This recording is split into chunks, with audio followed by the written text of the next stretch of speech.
Cette conférence aborde la problématique de la mise en œuvre en combinant trois thématiques ou facettes de la mise en œuvre qui sont aussi des dimensions analytiques. Mes collègues ont abordé avec vous celle de la légitimation et de l'institutionnalisation de la mise en œuvre et les dispositifs, outils et acteurs de la mise en œuvre. Il me revient de traiter avec vous la question des contextes de mise en œuvre et de mise en sens de la mise en œuvre. La question que je veux poser, c'est dans quelle mesure et de quelle manière le ou les contextes de la mise en œuvre peuvent en affecter le déroulé, ainsi que, ultimement, le sens de la PE.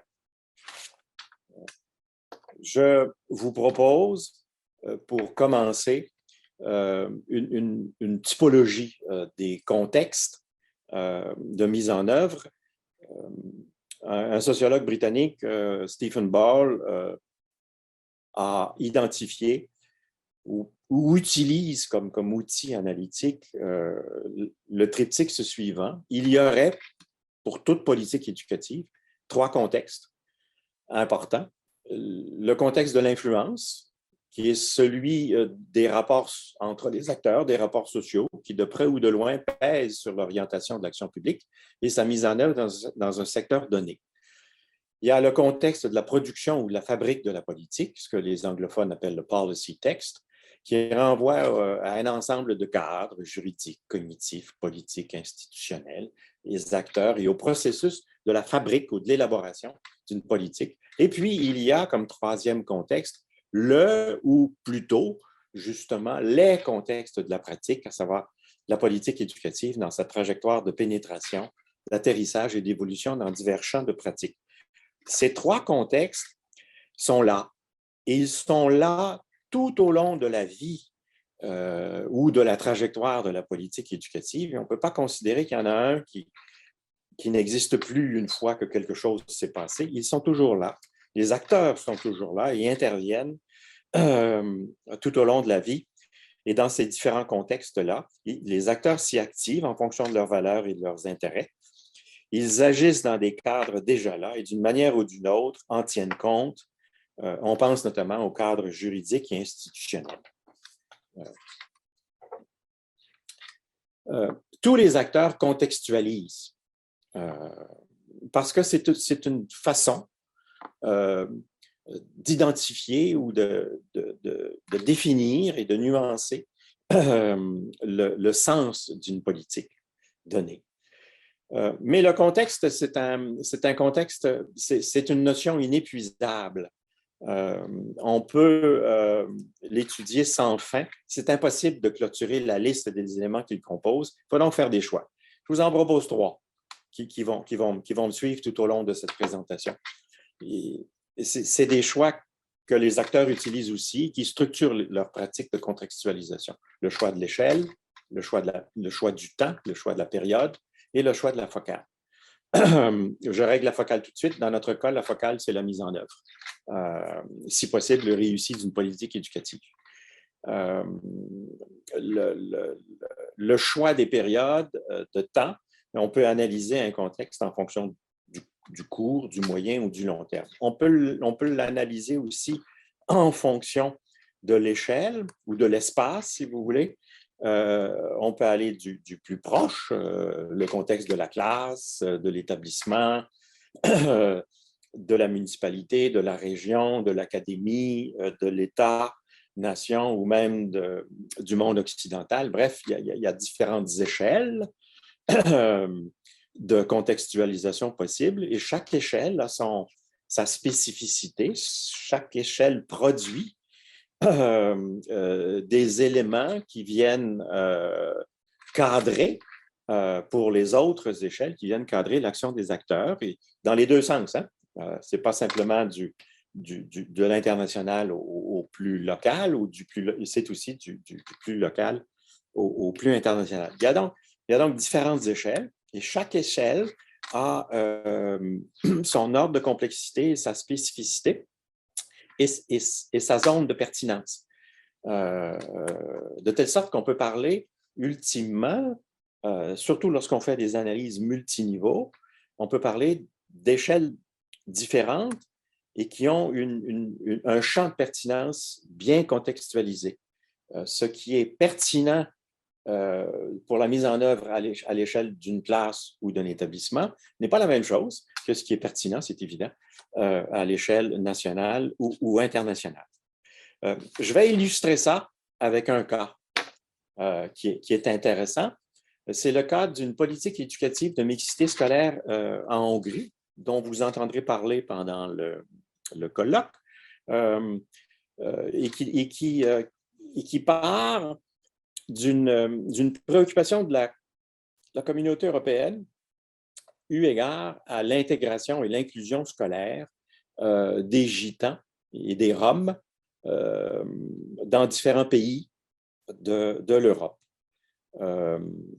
L'analyse qui a été faite par Mme Newman part donc de l'injonction de l'Union européenne à l'effet de demander aux pays membres d'intégrer, de mettre sur pied un cadre d'action publique ou une politique nationale pour faciliter l'intégration des élèves roms.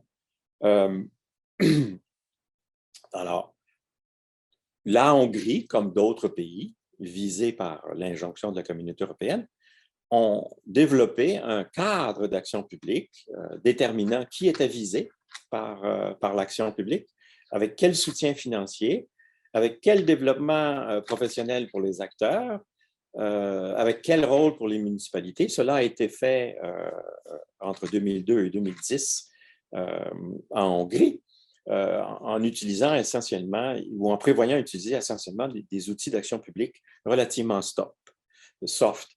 Il y a eu un changement de gouvernement qui a modifié la trajectoire de la politique éducative, qui a constitué un frein, qui a exacerbé les divisions dans la société civile et qui a compliqué considérablement la mise en œuvre de cette politique d'inclusion scolaire. Newman analyse la mise en œuvre dans 3 centres urbains et on s'aperçoit que dans les 3 centres, la mise en œuvre a été différente. Dans un cas, un leadership municipal fort a permis des avancées réelles et significatives. Dans un autre cas, la réticence ou la résistance des parents, des églises et même des enseignants a en quelque sorte ralenti ou dilué considérablement la mise en œuvre. Et dans le 3e cas, il a fallu des recours juridiques pour que ça puisse progresser quelque peu. Ce qu'on constate donc, c'est que la mise en œuvre d'une politique qui vient d'un récit européen, qui origine d'un récit européen de protection des droits des minorités, de lutte au racisme et à la discrimination, c'est vu au fur et à mesure qu'elle percolait et qu'elle descendait dans les différents paliers du système éducatif hongrois, c'est vu remise en question d'une certaine manière. Sa légitimité a été remise en jeu. Et re-questionner. C'est un beau cas où on voit que les différents contextes ne sont pas les mêmes, ni dans le temps, ni dans l'espace, et que les contextes ont modifié la trajectoire de la politique. Et voilà, c'est le premier exemple que je voulais montrer, donc, d'un cas de mise en œuvre d'une politique éducative où, d'un niveau à l'autre, les choses ne se passent pas nécessairement telles qu'anticipées et que ce qu'on croyait réglé au départ, notamment par un récit moralement légitime, et un récit aussi cognitif qui insiste sur le lien entre l'inclusion scolaire et l'inclusion sociale, est un peu remis en cause parce que les contextes évoluent dans le temps, un changement de gouvernement dans ce cas-ci, où ils sont variables suivant les particularités ou les spécificités des différentes municipalités. OK. Je veux insister aussi sur l'importance du contexte de la fabrique des politiques. si la Hongrie nous indique l'importance de la dimension, j'allais dire des échelles ou de la dimension spatiale dans la contextualisation, je veux dire quelque chose sur la dimension historique. Et là, je vais puiser sur une contribution importante faite par Xavier Pons, qui prend l'échelle nationale et qui insiste pour proposer un triptyque, 3 grandes périodes de fabrique des politiques éducatives qui ont des liens avec la mise en œuvre. Je n'ai pas le temps d'aller dans le détail des trois contextes de fabrique des politiques. Le premier, essentiellement, c'est celui des 30 Glorieuses, c'est celui de la communauté des politiques, d'une politique publique. C'est une logique essentiellement de régulation bureaucratico-professionnelle du système, avec des acteurs internes qui finissent par avoir énormément de poids dans la fabrique des politiques, et notamment l'administration, ainsi que les associations professionnelles des enseignants, et qui finissent par se considérer comme les propriétaires traditionnels des problèmes et de leurs solutions. Et ils ont donc un rôle important à jouer dans l'élaboration des politiques et dans la mise en œuvre. Et aussi, plus ou moins formellement, les autres acteurs sont un peu laissés à l'écart. Je pense à la société civile, je pense aux parents, je pense aux acteurs privés.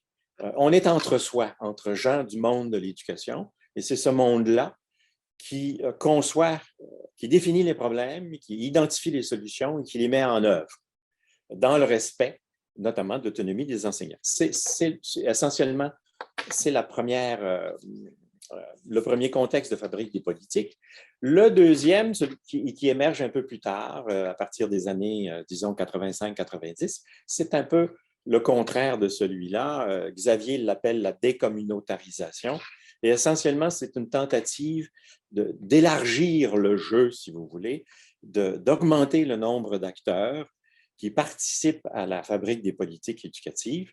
On songe, par exemple, aux parents, aux acteurs privés, à l'entreprise, aux acteurs locaux et régionaux, aux acteurs internationaux, à des think tanks. Bref, on veut élargir le monde qui participe à la fabrique des politiques et qui donc a son mot à dire aussi au niveau de la mise en œuvre.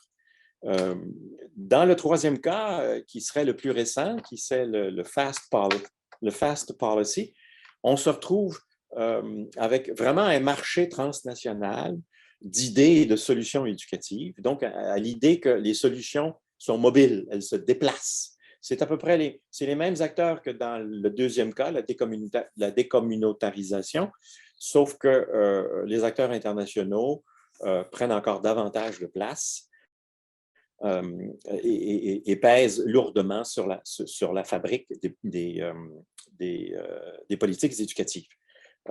Ces 3 modèles-là sont là. Ils se développent à des degrés, ils prennent de l'avant-scène ou ils se retirent, mais ils sont là. Leur importance relative peut varier d'un pays à l'autre, c'est évident. Les pays anglo-saxons sont probablement plus avancés dans le FAST Policy qu'un pays comme la France. La France a institutionnalisé très fortement le premier modèle, celui de la communauté politique. Il est encore là, mais c'est clair qu'on peut analyser beaucoup de choses en termes d'évolution, notamment vers le deuxième, et peut-être une ébauche de transition vers le troisième. Tout ça demeure à discuter, mais tout ça nous apparaît extrêmement stimulant pour notre propos. Xavier nous suggère qu'il n'y a pas de lien de nécessité entre un régime de fabrique ou un âge de fabrique des politiques éducatives et puis des stratégies ou une théorie en action de la mise en œuvre. Il n'y a pas de lien théorique ou nécessaire entre ces 2 ordres de phénomènes-là, mais il observe des liens empiriques. Et je vous en donne des exemples, et c'est pour vous dire que la manière dont on a institutionnalisé la façon de faire des politiques éducatives joue dans la mise en œuvre, et c'est ça la thèse de Xavier, et je crois qu'elle est fondée. Mais il y a donc des liens empiriques. Par exemple, dans le régime de la communauté de politique éducative, on utilise beaucoup un outil important qui est celui de la planification des réformes et des politiques éducatives. On a des instances pour faire ça, on a de l'expertise pour faire ça, on fait des études. On utilise aussi des approches traditionnellement top-down. Souvent, les réformes sont dans le modèle stop and go.